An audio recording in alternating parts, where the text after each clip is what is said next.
Ever bitten into something totally normal, only to find out it's illegal now?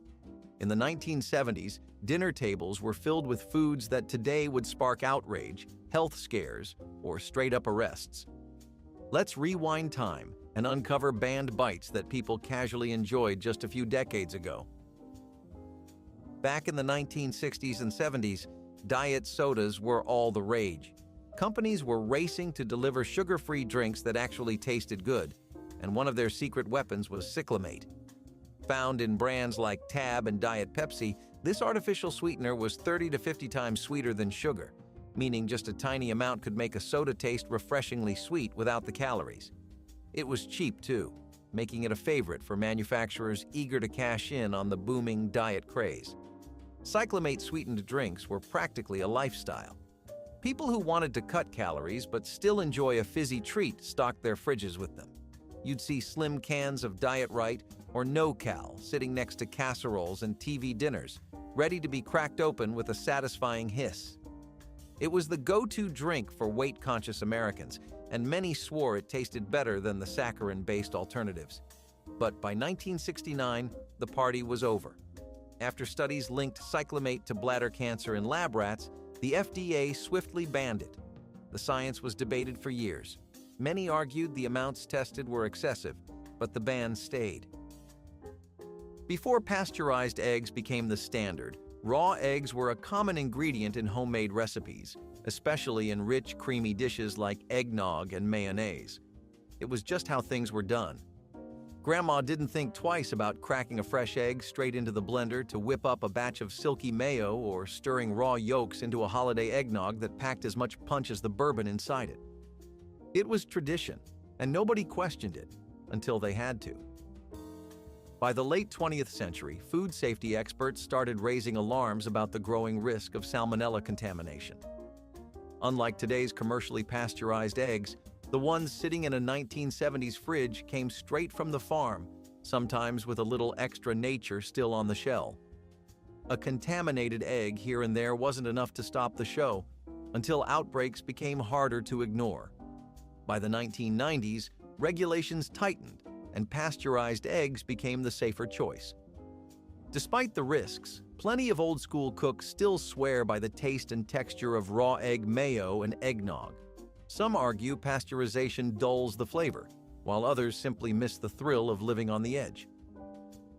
Bright red candies, cherry-flavored snacks, and even some holiday treats in the 1970s owed their bold color to a single ingredient: red dye number 2. It was everywhere, from gumballs to cake frostings, giving sweets that signature vibrant hue that made them impossible to resist. At the time, artificial dyes were a standard part of food production, helping manufacturers make their products more visually appealing. After all, who wanted a dull pink candy when you could have a deep, fiery red one? The problem? Red dye. Number 2 wasn't as harmless as it looked. By the mid-1970s, scientific studies linked it to potential health risks, including concerns over carcinogenic effects. When Soviet researchers published findings suggesting a connection to cancer in lab rats, the U.S. had no choice but to take a second look. Public concern mounted, and in 1976, the FDA banned the dye, triggering a nationwide panic. Some candy makers scrambled to find alternatives, while others simply pulled their red products from shelves altogether, resulting in the infamous disappearance of red M&Ms, even though they didn't actually contain the dye. Today, red dye number 2 is a thing of the past, but artificial food colorings are still debated. In the Midwest, especially around Wisconsin, there was a holiday tradition that might make modern food safety inspectors break into a cold sweat. Raw ground beef served on rye bread, often topped with onions and a dash of salt and pepper. Known as Cannibal sandwiches, this dish wasn't some underground delicacy. It was a staple at family gatherings, particularly around Christmas, when butchers sold the freshest beef and people trusted their local meat markets to provide high-quality, bacteria-free cuts. Eating raw meat might sound risky today, but for decades, it was considered perfectly normal in certain communities. The preparation was simple: freshly ground beef, preferably from a trusted butcher, was spread onto slices of rye bread, sometimes with a smear of butter or mustard. Some enjoyed it with a side of pickles, others with a cold beer. To those who grew up with it, the taste was rich, the texture smooth, and the risk? Barely a thought. That changed as foodborne illnesses became a growing concern. By the late 20th century, increased cases of E. coli and salmonella made raw beef a serious health hazard. For much of the 20th century, canned foods were a kitchen essential. They were cheap, convenient, and had an impressively long shelf life. Whether it was a can of soup, vegetables, or condensed milk, chances were high that the can itself was sealed with lead solder. It seemed like a practical solution at the time.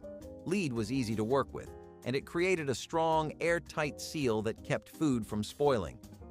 But what people didn't realize was that the lead in those seams wasn't just staying on the outside. Over time, especially with acidic foods like tomatoes or fruit, the lead could leach into the food. And unlike a bad ingredient you can taste or smell, lead poisoning happens slowly. Symptoms could take years to appear, affecting the nervous system, brain function, and even childhood development. The real turning point came in the 1970s, when health experts made the undeniable link between lead exposure and serious health risks. By 1991, lead-soldered food cans were completely banned in the U.S., replaced with safer manufacturing methods. While today's cans are lead-free, the lesson stuck. Sometimes the biggest dangers aren't the ones you can see. By the 1970s, margarine had secured its place as the healthier alternative to butter. It was cheaper, lasted longer, and, thanks to trans fats, stayed solid at room temperature while giving baked goods that perfect flakiness. Fast food chains and restaurants took full advantage, using partially hydrogenated oils for frying everything from French fries to fried chicken. The result? Crispy, golden perfection with a long shelf life.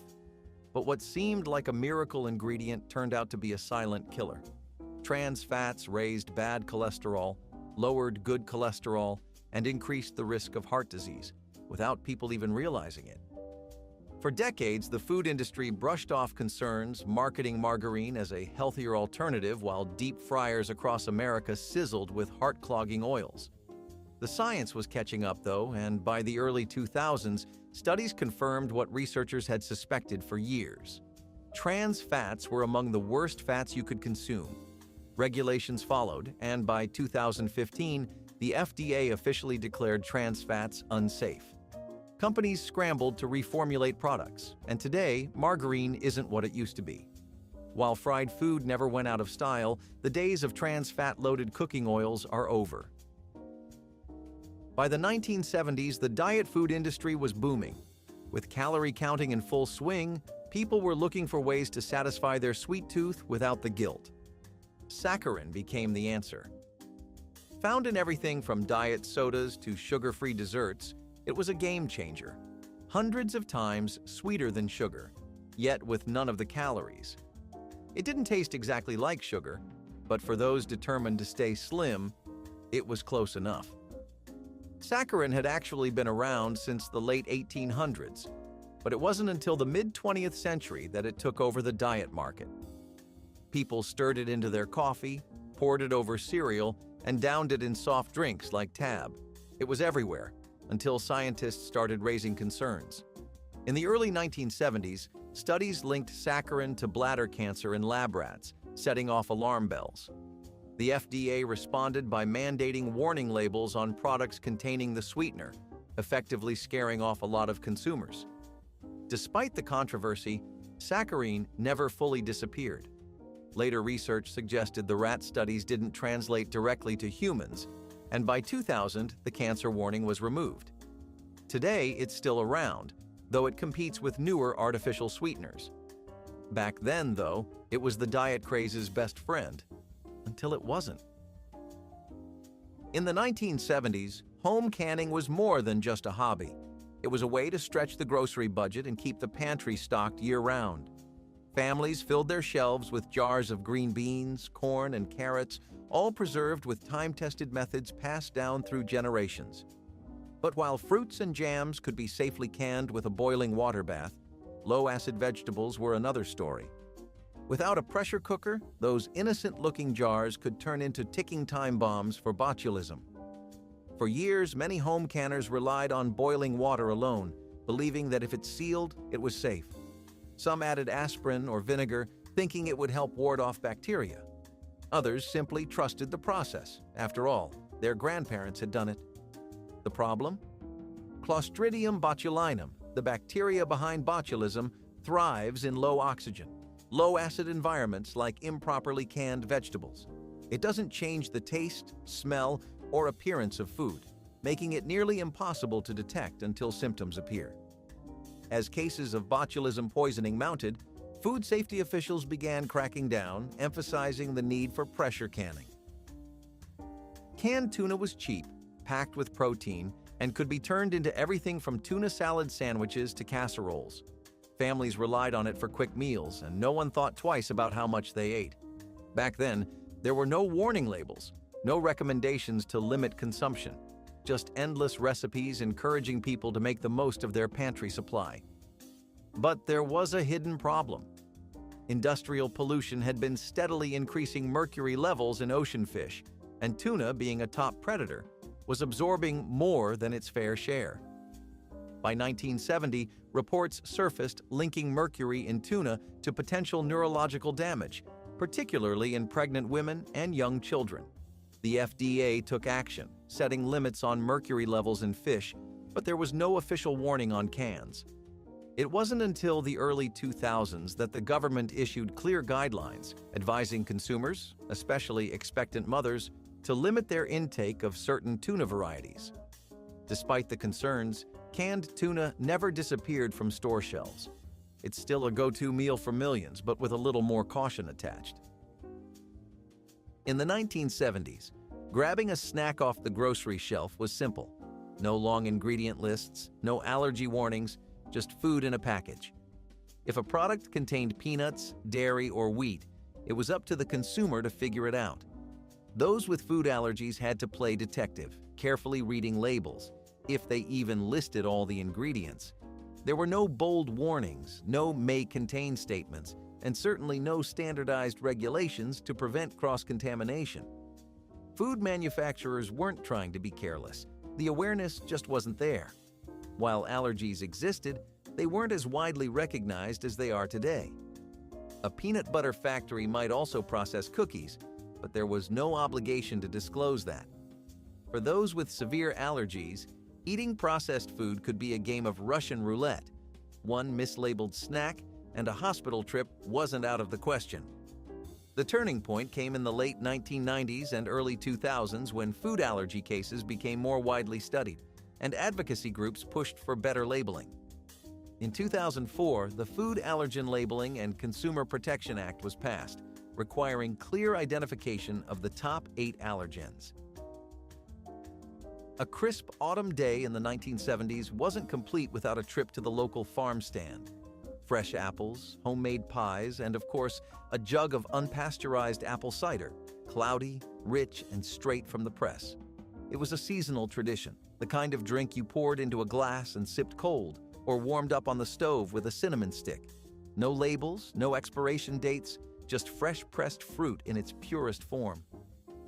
For generations, farm-fresh juices were a staple, especially in rural areas where people trusted their local orchards. The juice was made by simply crushing fruit and collecting the liquid. No heat treatment, no extra processing, and because it wasn't filtered, it had that distinct, pulpy texture that store-bought juice just couldn't match. But as food safety research advanced, so did concerns over harmful bacteria like E. coli and Salmonella. Unpasteurized juice, while natural, carried risks, especially for children and the elderly. By the 1990s, regulations tightened, requiring warning labels and, in many cases, pasteurization for commercial sale. While you can still find raw cider at some farm stands, it often comes with a disclaimer. In the 1970s, lighting up a cigarette at the dinner table wasn't just allowed, it was expected. Restaurants had ashtrays on every table, waiters took orders through a haze of smoke, and no one batted an eye if you alternated bites of steak with puffs of a Marlboro. Whether at home, in a diner, or even on an airplane, Smoking while eating was just part of the culture. Back then, cigarette ads featured doctors, Hollywood icons, and even cartoon camels, reinforcing the idea that smoking wasn't just normal, it was sophisticated. Families would gather around the table, and after a home-cooked meal, someone would light up without a second thought. At fast food joints, parents puffed away while kids unwrapped cheeseburgers. Even in fancy restaurants, a good meal was often finished with a cigarette and a cup of coffee, like some kind of ritual. But as medical studies piled up linking secondhand smoke to serious health risks, the public's tolerance started to shift. The first major bans started in the late 80s, and by the 2000s, smoking in restaurants was virtually extinct. Back in the 1970s, hot dogs were everywhere, at ballparks, backyard cookouts, and school cafeterias. Whether boiled, grilled, or roasted over an open flame, they were an American staple. What few people realized, though, was that those perfectly pink Franks owed their color and long shelf life to a heavy dose of sodium nitrates. These preservatives kept hot dogs looking fresh and safe from bacterial growth, but over time, concerns started sizzling. Nitrates and nitrites were widely used in processed meats, not just for preservation, but also to enhance flavor. The problem? Studies began linking high nitrate consumption to potential cancer risks, particularly due to their conversion into nitrosamines, compounds found to be carcinogenic in lab tests. While no one was dropping their hot dog at the site of a study, health experts started warning against excessive consumption, especially for kids who were already eating them by the dozen. By the late 20th century, regulations tightened, and manufacturers began reducing nitrate levels while introducing uncured options with natural preservatives like celery powder. Today, nitrate-free hot dogs are an alternative, but traditional versions still exist, just with stricter oversight. Mornings in the 1970s often started the same way. Parents sipping their coffee, kids getting ready for school, and, in many households, children drinking coffee right alongside the adults. It wasn't unusual. In fact, in some families it was encouraged, especially in certain cultural traditions where a little coffee with milk and sugar was considered perfectly fine for young ones. Some parents even believed it helped build character or made kids feel more grown up. Coffee for kids wasn't just about the caffeine, it was part of breakfast. Some children dunked their toast into it, while others drank a watered-down version, often loaded with sugar. It wasn't uncommon for grandparents to pour a little into a toddler's bottle, swearing it would keep them calm, an idea that hasn't exactly aged well. But as health studies evolved, concerns over caffeine's effects on developing bodies became harder to ignore. Doctors warned that regular consumption could stunt growth, interfere with sleep, and even lead to increased heart rates. While coffee itself was never banned for kids, the cultural norm slowly faded. Today, it's more likely to raise eyebrows than fill sippy cups. But back then, a cup of Joe before school wasn't shocking. It was just part of growing up, one jittery sip at a time. For much of American history, wild game meat wasn't just for hunters. It was for sale. In rural areas, local butchers and roadside markets offered everything from venison to wild rabbit, often sourced straight from the woods. No USDA inspections, no government oversight, just the trust that if a guy in town sold it, it was good. And for many, it was. Fresh, lean, and often cheaper than store-bought beef, wild game was a practical option, especially when grocery store prices climbed. It was prepared just like any other meat.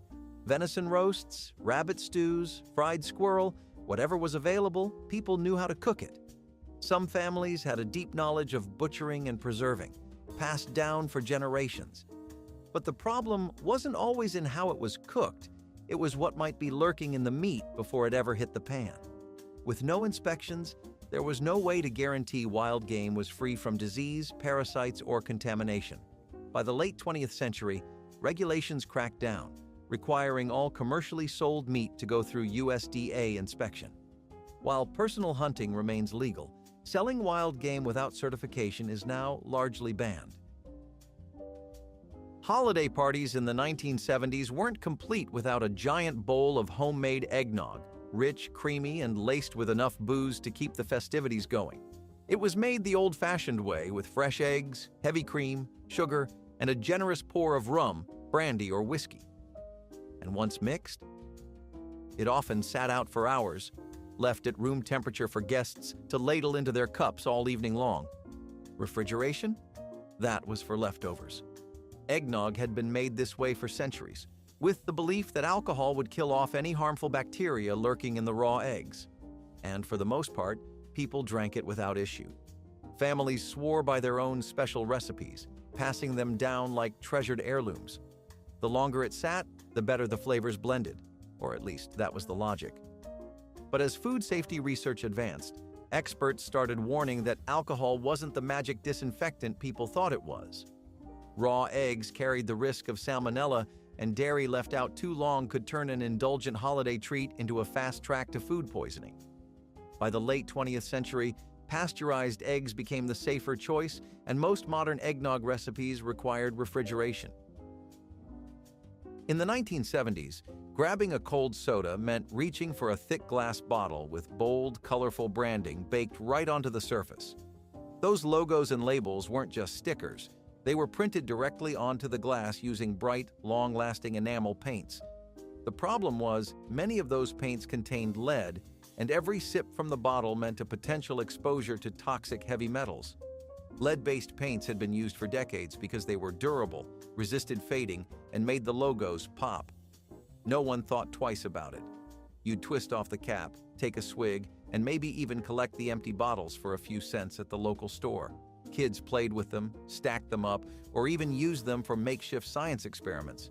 But the real science was happening in labs, where researchers began linking lead exposure to serious health risks, especially for children.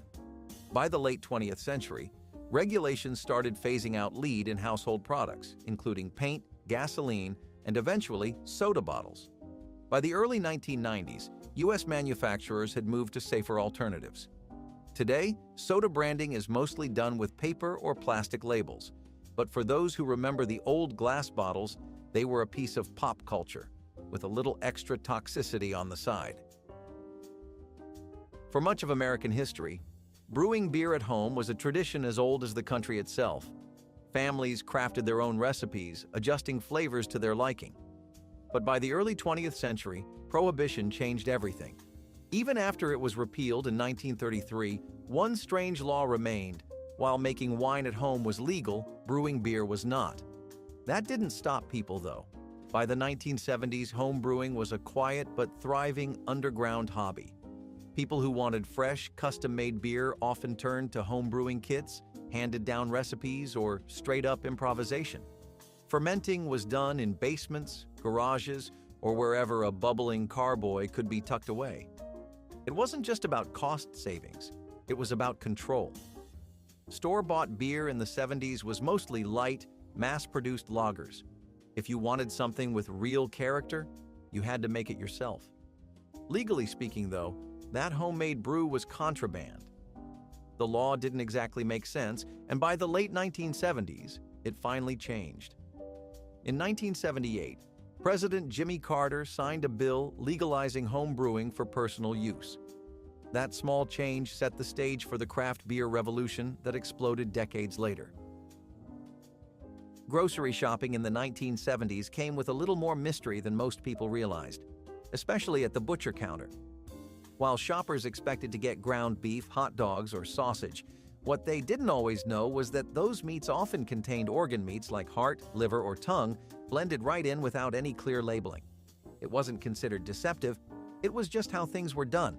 Waste not, want not. Organ meats had been a staple in traditional cooking for centuries. They were nutrient-dense, packed with iron and vitamins, and most importantly, cheap. For meat processors, using every part of the animal made economic sense. Instead of tossing organ cuts aside, they were mixed into processed meats to add volume and keep costs down. Some people had no issue with it. After all, dishes like liver and onions were common. But others had no idea what they were eating. By the late 20th century, food regulations tightened, and full disclosure became mandatory. Labels had to clearly state what was inside, and consumers got a better understanding of what was actually in their meat. Dinner parties in the 1970s had one dish that seemed to defy logic: the savory Jell-o mold. A wobbly tower of gelatin, often packed with processed meats, canned vegetables, and a suspiciously artificial glow, it was a centerpiece of many tables. Whether it was ham and lime gelatin, chicken suspended in tomato aspic, or a seafood salad encased in lemon-flavored Jell-o, this culinary oddity was both a conversation starter and, for some, a challenge to eat. Jell-o molds had been around for decades, but after World War II, food companies aggressively marketed them as an easy, elegant way to serve meals. Housewives clipped recipes from magazines, creating gelatin-packed creations filled with everything from olives to pimentos. Processed meats like Spam or bologna often found their way into the mix, held together by gelatin and thickened with mayonnaise. It was a product of its time, efficient, visually striking, and heavy on artificial additives like food dyes and stabilizers. As food safety and nutrition research evolved, concerns over processed meats, excessive artificial ingredients, and sodium levels grew. By the 1980s, the popularity of savory gelatin dishes faded. Today, they're more of a retro curiosity than a dinner staple. In the 1970s, canned soup was a kitchen staple. With just a can opener and a pot, you had an instant meal, thick, salty, and packed with flavor. But what made it so addictive? A little ingredient called MSG, monosodium glutamate, was the secret behind that deep, savory taste that made every spoonful feel richer than it actually was. Tomato soup, chicken noodle, cream of mushroom, virtually every variety had a hefty dose of it. MSG had been used in processed foods for decades, praised for enhancing flavor and making even the simplest ingredients taste more complex. Food manufacturers loved it because it masked the blandness of cheap ingredients, creating the illusion of homemade quality. And for consumers, it made canned soup feel more satisfying, even when it was mostly water and salt. But in the late 20th century, MSG came under fire.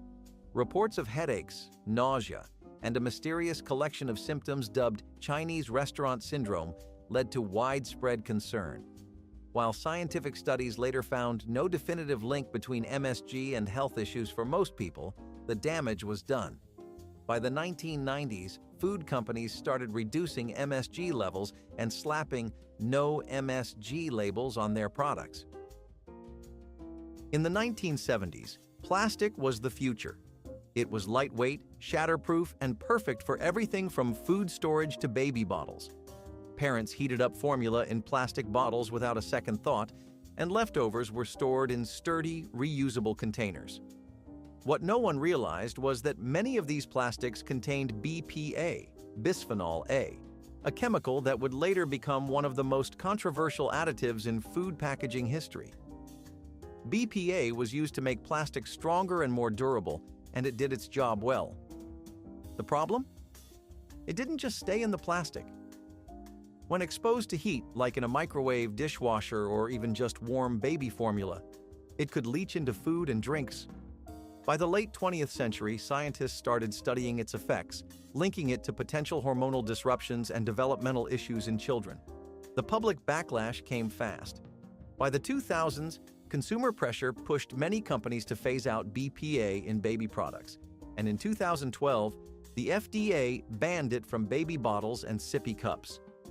Today, BPA-free is a major selling point, but back in the 70s, no one thought twice about it.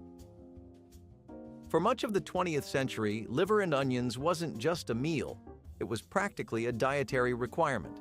Packed with iron, protein, and vitamins, liver was considered a superfood long before the term even existed. Parents fed it to their kids, doctors recommended it for anemia, and budget-conscious families relied on it as a cheap, nutritious staple.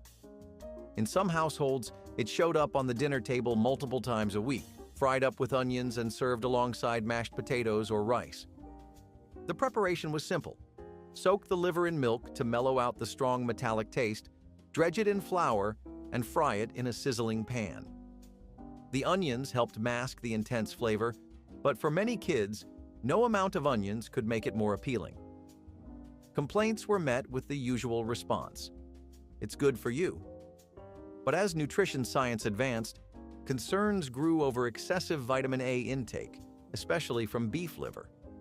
Too much could lead to toxicity, causing dizziness, bone issues, and even birth defects in pregnant women. By the 1990s, liver's reputation faded, and dietary guidelines recommended eating it in moderation. Teen parties in the 1970s were a little different from today. There were no viral videos, no social media evidence, just loud music, questionable fashion choices, and in some cases, a tray of brightly colored gelatin shots hidden in the fridge. These boozy little treats, made by mixing flavored gelatin with hard liquor, were a sneaky way for underage drinkers to bypass the telltale scent of alcohol. If a parent walked by, they just looked like an innocent dessert. The concept was simple.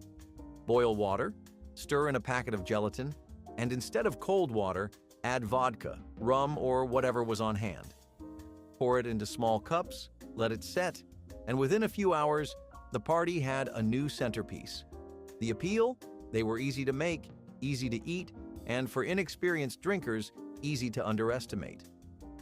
While underage drinking was nothing new, the rise of gelatin shots added an extra layer of risk. The alcohol wasn't diluted in a cocktail. It was concentrated in a sweet, jiggly form that went down too easily. By the 1980s, stricter laws on underage drinking and alcohol enforcement made these party staples less common. In the 1970s, deep frying wasn't just a cooking method, it was a way of life.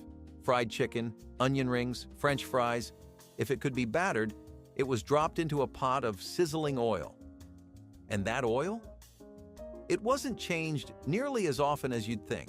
Whether in diners, fast food kitchens, or even home deep fryers, the same batch of oil was often used for days, sometimes weeks, getting darker and thicker with every batch.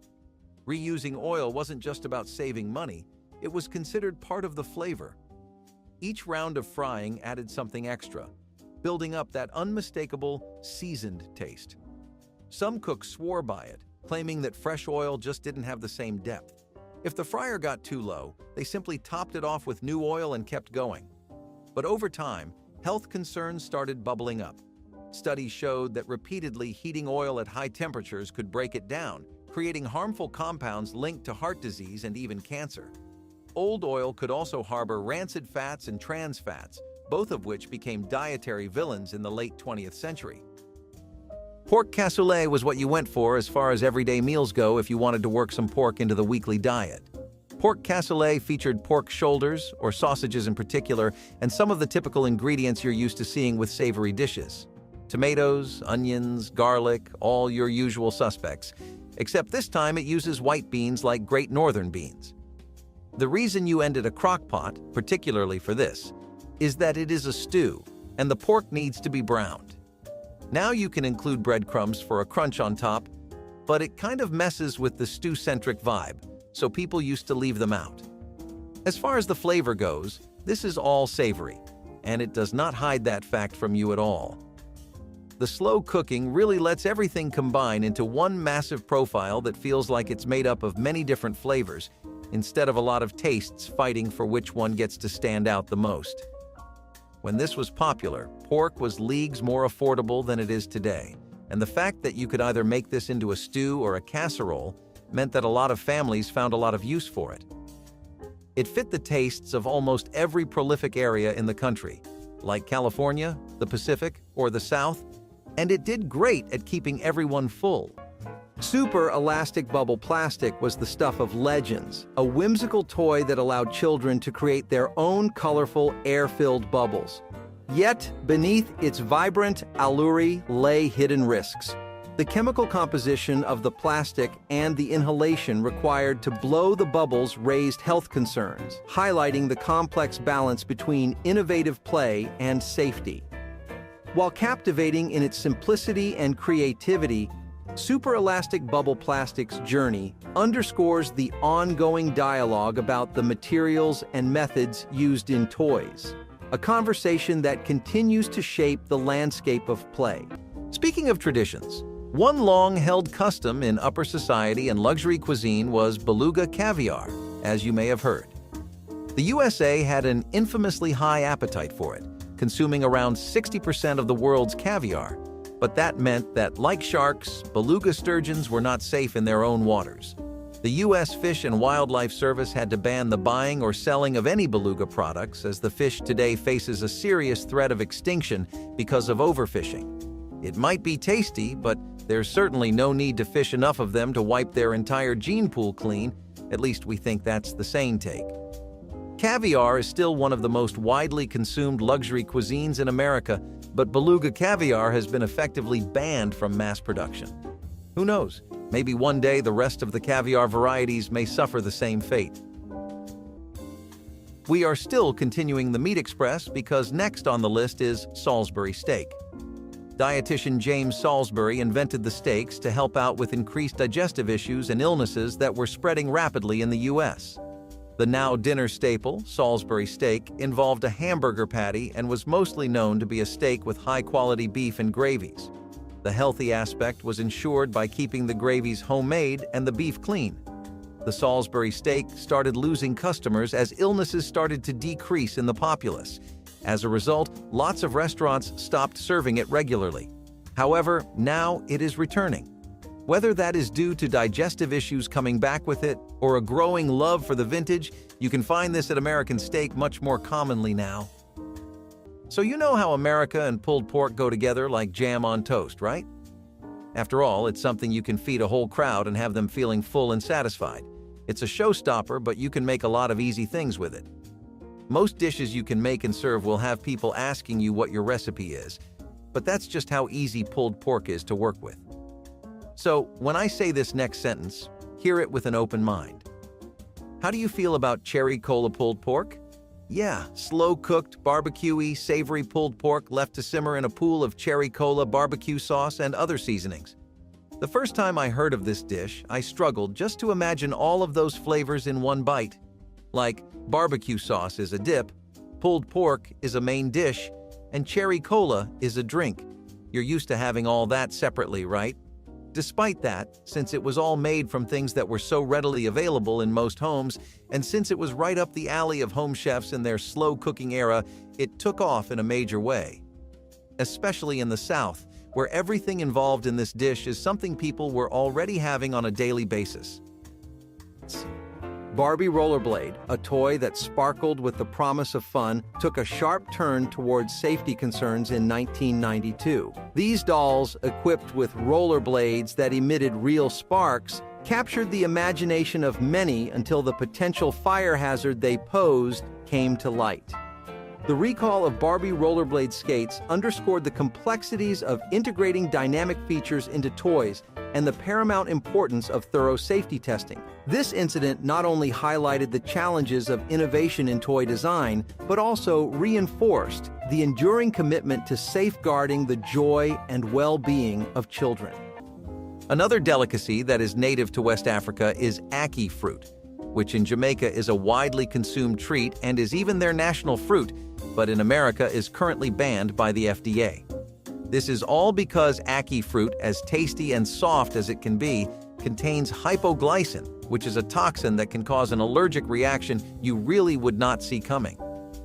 Let's just say it feels like one of the worst hangovers of your life, and that may be why the sickness caused by Ackee fruit has a name.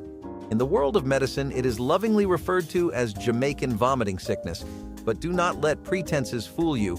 If too much of it is consumed when it is very ripe, the fruit can very well be fatal. Hence why there's such a tight ban on it.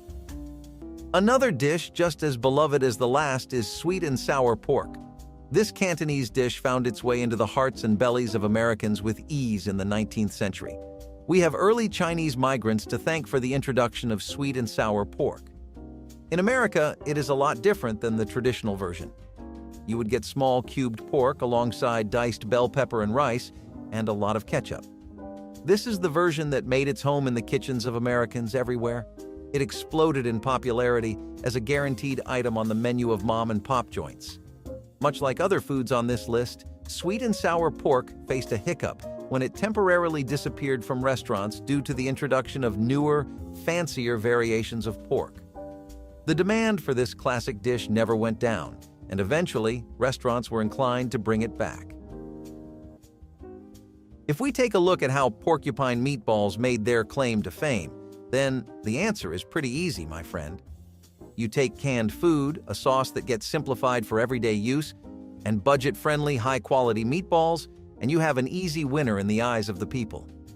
This dish costs nothing to make and requires the simplest of things from you. It's probably all stuff you already have in your home, to be honest. How often do we really find ourselves without any onions or rice? The sauce might be a bit tricky if you're new to it, but any canned tomato sauce would work too. All in all, it's extremely beginner-friendly. It caught on because between the casseroles, the meatloafs, and the pot roasts, people needed something different, but similar enough that it could work for them on a daily basis. What they ended up finding was porcupine meatballs, among many things, but the recipe is largely forgotten nowadays. You just don't get to see it being made much in households, probably because the prices are much higher than they used to be, and because there's been a massive rise in takeout culture on top of it all. Its golden days in the 1950s and 1970s are ancient history now. The Easy Bake Oven, a beloved toy since 1963, found itself under scrutiny in 2007. Known for allowing children to craft their own culinary creations, this seemingly harmless device led to an unexpected danger.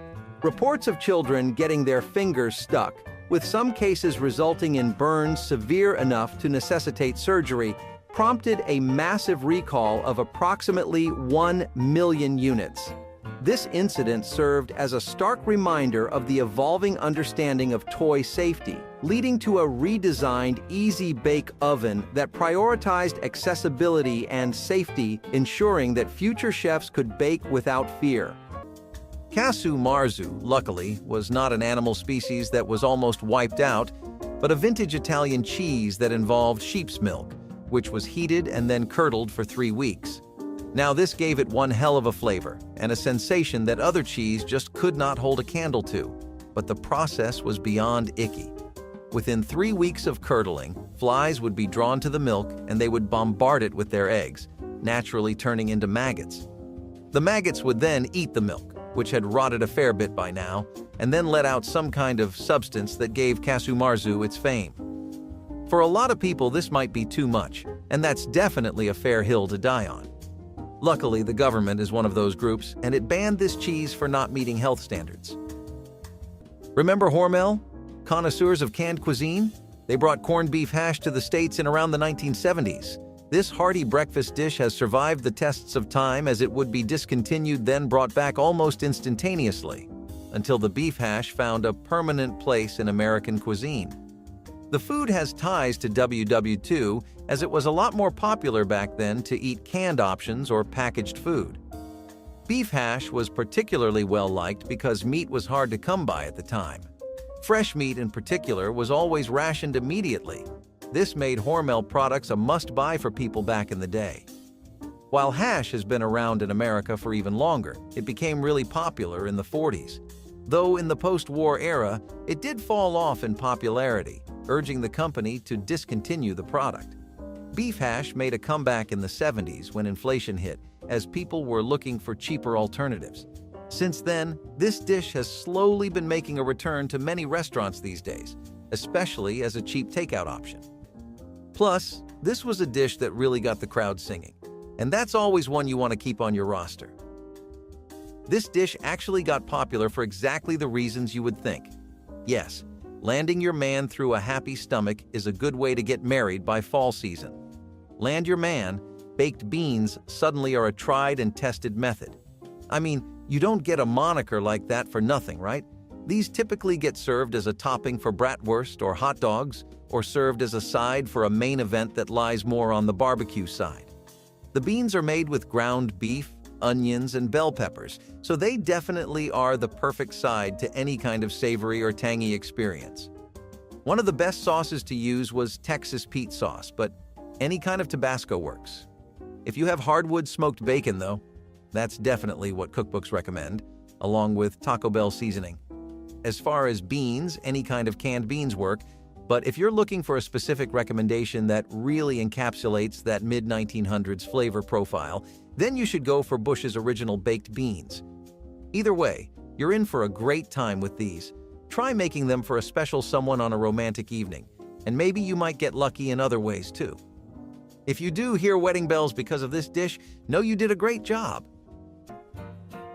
Then, the tale of the Cabbage Patch Kids Snacktime Kids dolls, a late 90s sensation, brings a modern twist to our nostalgic journey. These dolls, designed to eat snacks fed by their young owners, captured hearts until an unforeseen hazard emerged. The mechanism that enabled this unique feature also posed a risk of entangling children's fingers and hair, leading to a recall in 1997. This incident highlights the ongoing challenges faced by toy manufacturers and regulators in ensuring the safety of innovative toys, a reminder of the delicate balance between creativity and caution in the world of children's playthings. Nobody can go without margarine, the all-time quintessential breakfast food that everyone from everywhere, both in and out of the US, can agree on. One of the more relaxing parts of spreading big dabs of margarine on your toast is knowing that it is not really bad for you, and that should be the case by all means until you add trans fats in. These fats would be put into the spread, and this was an industry-wide practice until it got banned by the FDA as it became linked to heart disease and diabetes. In particularly extreme cases, it puts you at a higher risk for cancer, and that is just too much trouble for butter of all things. How could we forget eggnog, a holiday favorite that has been a part of American cuisine for a long while? To anyone who has ever had any fond Christmas memories, it simply is not the holiday season until it is eggnog time. Americans love eggnog for its spicy notes and using some of their favorite ingredients. Stuff like rum, milk, and eggs are in the heart of any real U.S. citizen. It is surprising that a dish only made a year can last so long. Eggnog never got discontinued because their recipe was available to everyone at all times. The same fate cannot be told about companies that tried to sell bottled eggnog in the off-brand season. Many milk plants produced packaged eggnog to sell in seasons outside for Christmas, but due to lack of sales, these operations would often immediately shut down. Less and less people would find eggnog in markets once Christmas was over. Fortunately, a few milk processing facilities decided to resume year-round production of eggnog, albeit on a small scale. This allowed for true eggnog lovers to find this packaged drink in specialty stores and in limited locations. We're going to continue the casserole show with Alpine Chicken. This one got popular for more or less the same reasons the other two did. However, it had an extra kick that they didn't, and that was the addition of Swiss cheese. Americans will never get tired of a dish if it has a decent helping of cheese in it. So you shouldn't be too surprised that this is stuck in the minds of eaters and families like glue. Alpine chicken typically uses cream of mushroom soup and breadcrumbs or a stuffing mix layered in a dish that gets cooked until the cheese is melted. You also have your typical chicken breasts involved, but some people go for the thighs. It peaked in popularity during the post-war era when people really started looking for more ease in their cooking rather than sweating buckets after a day in the kitchen. You know how when you cook something, you rarely feel like eating it immediately? It's because cooking is a soul-sucking endeavor. It doesn't have to be, thanks to things like crock pots and recipes like Alpine Chicken, which bring the fun back in food and make sure you actually get to rest and replenish that stamina tank. Enter the Gilbert U-238 Atomic Energy Laboratory, the pinnacle of educational toys with a twist of danger, available briefly before its discontinuation in 1952. Promising to unlock the mysteries of atomic energy for curious minds, this set included actual radioactive materials. Safety concerns quickly overshadowed its educational value as the potential for harmful exposure became apparent. This bold foray into hands-on science education left its mark as a cautionary tale of ambition outpacing safety, illustrating a pivotal moment in the evolution of consumer awareness and regulation. In the 70s, the phrase, "let's get some shark fin soup," was not really that out of pocket. A lot of people enjoyed bowls of this at many restaurants across the USA, but local shark populations had to pay the price in a pretty nasty way as they got their fins removed and then were left in the ocean. While they were a tradition in some cultures, their use was not nearly as intense as the businesses constantly asking for more fins. Eventually, the Senate passed the Shark Fins Elimination Act, which thankfully now makes shark fin products illegal. Over the years, the constant efforts by hunters and other people looking to make a quick paycheck have endangered species, and today the number of sharks is at a record low. We also had chicken marbella, which rivaled beef options like beef hash. Americans have always enjoyed an incredible variety of food. Popular American chefs Julie Rosso and Sheila Lukens popularized and invented chicken marbella, a dish made using chicken, prunes, olives, and capers. The recipe was first seen in the Silver Palette cookbook. The cookbook recipe was very popular in the Jewish community and quickly became popular amongst larger groups of people across America. Towards the 80s, chefs across the country decided that the chicken marbella needed a revamp. This decision would prove costly as people started disapproving of the dish when chefs added sun-dried tomatoes instead of olives. Clearly, they went a bit overboard, and people began to refrain from ordering the chicken marbella.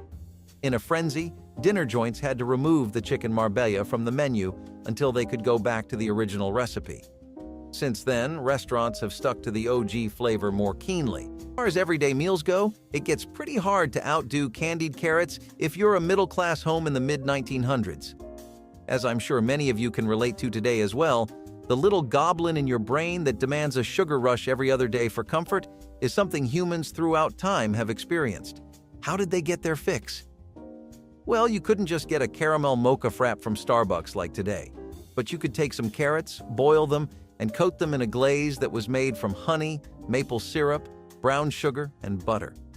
Not really something that would suit the tastes of today, right?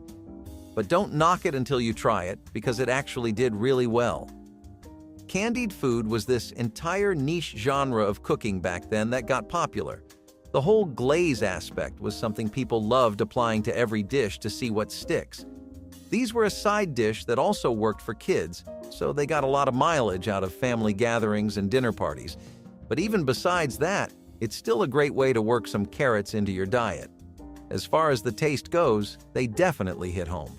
It feels like any other treat you'd be eating, though when we think of candy today, we might be more used to hard and mushy textures like in hard licorice or sour candies. This was tender though, and it would melt in your mouth.